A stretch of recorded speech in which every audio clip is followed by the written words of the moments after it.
And don't you stop the music, get into it, won't you dance with me? Find the bass and lose it, you can do it, won't you dance with me? Move your feet and feel it in the space between. You gotta give yourself a moment. So what is going on, guys? It is your boy Gary G Gaming here, and today I'm doing another Gary time. It's been so long since I've last done one of these, and it's a bit confusing because, like, the background footage, this match is my first ever Abrams game, and then the clip that will come after this will be the last one that I've played. Just a bit of contrast between how far I've come. You know, this tank is stock now, whereas in the next match it's got most of its parts, and just the gameplay is very different. In this I was really cautious and just creeping around and stuff like that. So yeah. But the main thing is, I just haven't done a Gary time in so long because honestly I just wasn't bothered. Like, the videos that gave me views were talking about, I don't know, new tanks and upcoming content and all that other stuff, and they remain as my highest viewed videos to this day. But the thing is, I sometimes get bored of, you know, writing out a short essay and then reading from a script for every single video. Even though I'll interject sometimes, I just prefer more natural flowing conversations, at least, you know, once a week, which is the whole idea. And I wanted to talk about things that were sort of outside War Thunder, even though I had actually purchased games to play that wasn't War Thunder, so that it would be somewhat more, you know, break up the flow a bit more. So, you know, at least the visual stimulus would be different as well, so maybe, you know, you pay a bit more attention. I'm not sure how that works exactly, but I know that's the way Jingles usually does it, except he's got a plethora of games to choose from. But the thing with me is that back in the day, I used to play a lot of different games. Like, I've got a game stacked for my PlayStation 3 that's about the size of the fucking Twin Towers. Why did I mention the Twin Towers? I don't know, because my life is a meme. But regardless, I used to play a lot of different games. Now I only play this. This is the only thing that I really play full-time, that I have been playing full-time for the past 3.5, 4 years. I was on and off a bit with this. I've been playing it a lot longer than that, but in terms of being like a full-time War Thunder player, playing it pretty much every week consistently, I've been doing this. And I actually don't get sick of the game as often as people think, because when I was a World of Tanks player, I used to want to quit this, or quit World of Tanks and, you know, play this or play something else, switch between a whole bunch of different games. And with this lately, it has gotten to the point where I have so much diversity in all the trees that if I get bored of something, or if I get sick of something, I will take a break and go play another thing though. But it's all contributing to the same sort of pile of silver lions or research. Like, I took a break from ground forces for a really long time. I got sick of playing German ground forces and Russian ground forces, trying to grind all this shit. So I took a break, played US Air Forces. I ended up going from the P-47N, I believe it is, to the F-86A5 in the space of a few months, because the grind was so much fun. I've never enjoyed flying that much before in my entire, you know, gaming experience. You know, flying the P-51s, they were all amazing. I actually spaded them all, you know, no gold or anything like that. And a lot of the time I didn't have I think I did have premium at the time. I think it was on sale for the victory things. I can't exactly remember. My mind's a bit fuzzy on that whole thing, but I took that break, played aviation, got my first combat jet that wasn't the stupid Polzerstotter, the German one with the 50mm cannon, A1U4, I can't remember. So yeah, we're getting off topic again, and I mean, I know there's plenty of YouTube channels that are basically revolving around rambling about specific topics for, you know, countless minutes at a time, but I'm currently kind of busy at the moment. See, I've been working a lot more lately, and my job requires a lot of travel, so there are periods of time when I don't get to play, and when I do, I generally am just playing for fun. I'll record the games, of course, like I'm doing here, but generally it's just for fun. You know, it's usually no set goal or specific thing, and I mean, truth is stranger than fiction, and random shit is always going to be funnier than anything that you sort of pre-rehearsed. I mean, I don't even know that many people that I can rehearse with. I've squatted up with someone like 3 times in my entire gaming profile. And honestly, I prefer playing solo to begin with. Like, I know having voice comms with another player is fun and all that, but the thing is, my internet currently can't, handle things like Skype or a Discord or whatever. Like, if I tried to have the voice comms going at the same time, it just would not work. And I've been working on a lot of sort of projects. Like, I had tank reviews ready for every American heavy tank, and they just sort of, the footage is there, they just haven't been edited and put together yet, and that will probably be happening this week, but I just haven't had time. I've just been really busy. See, in the past, when I haven't made a video, it's because I haven't had the drive. I've got the drive now. Like, I'm extremely busy all the time. I'm always doing shit, and that's the problem. I just don't have the time to do this. When it comes to prioritization, you've got to choose between your channel and, work, and a lot of the much, much larger YouTubers, like even just in War Thunder, I'm not even talking about the Hyper Beasts or anything like that, they chose their channel because they could. But in the situation I'm in right now, I couldn't do that. Like, if I tried, even if I tried, I'd still just be sitting here, like an idiot.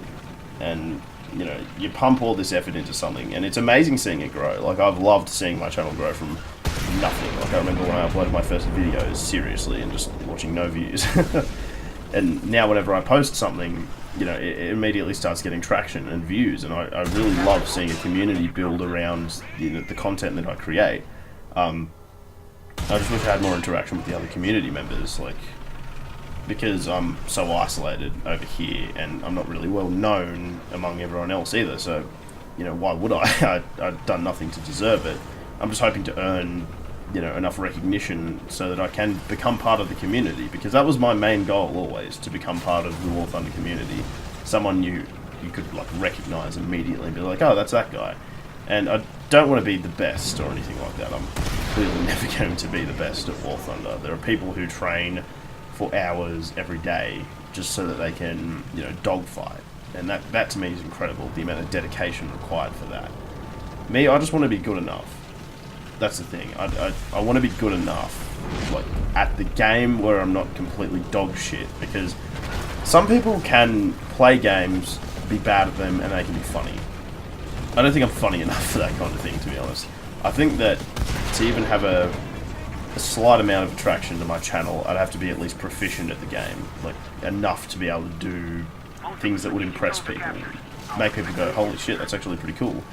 And honestly, I don't feel like I do that enough, so I don't know, I really need to sort of step up my game and make sure that I am playing at a higher level, play more, tactically, and actually use my head and think about situations that I get myself into, because this matters to me. This channel obviously matters a lot, and what I want to shape it up to be, whether I become a pure history channel or if I actually, branch out and focus on different things, it's all up in the air.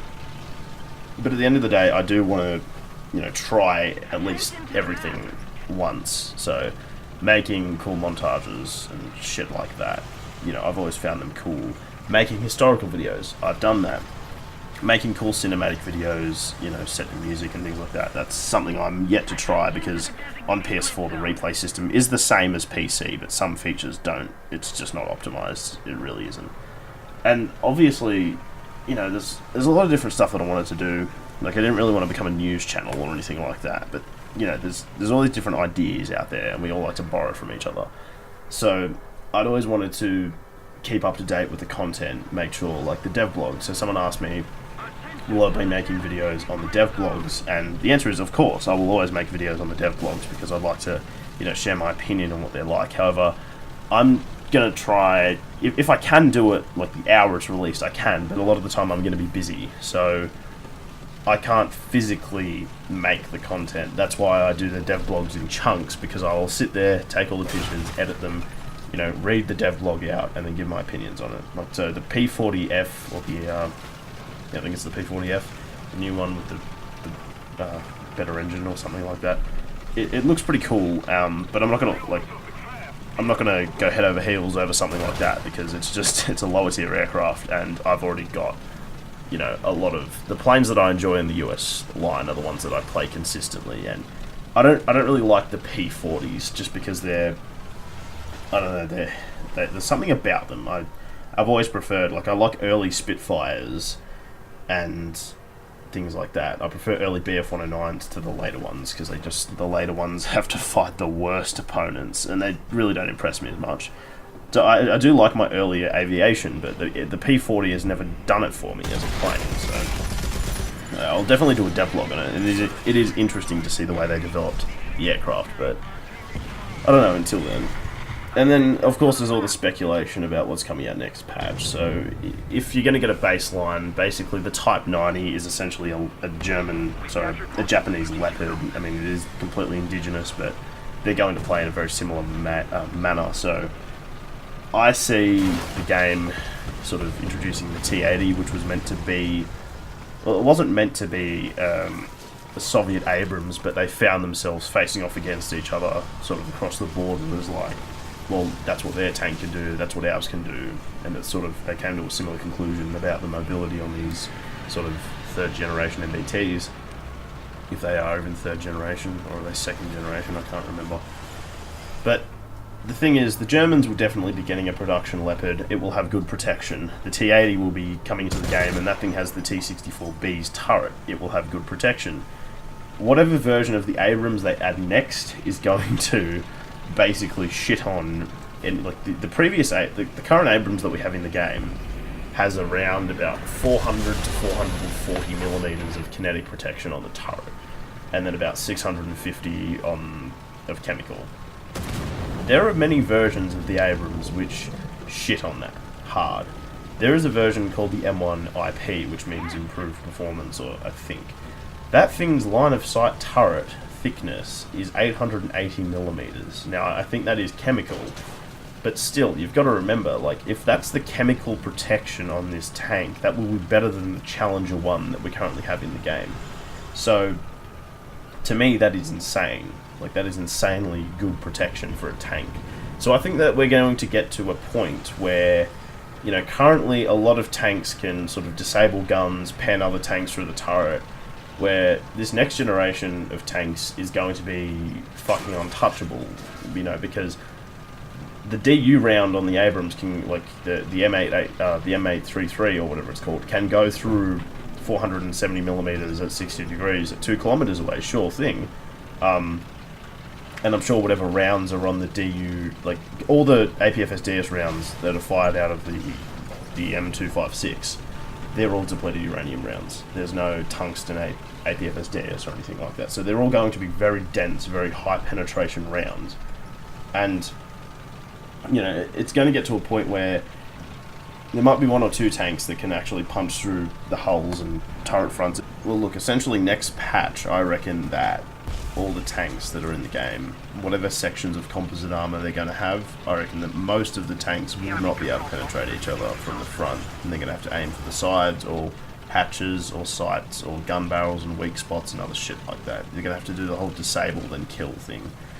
But, you know, I know in World of Tanks and Armed Warfare, that's basically how the high tier is, except World of Tanks has the whole fucking premium ammo issue. And I mean, that's, like, Gaijin to me are the best of these companies. Like, there's no way that you could ever argue in defense of wargaming compared to Gaijin, because wargaming, like, whenever Gaijin does something fucked, that's, like, just terrible, all I have to do is go over and look at World of Tanks. Like, we have a handful of paper tanks in the game, and the IS-6.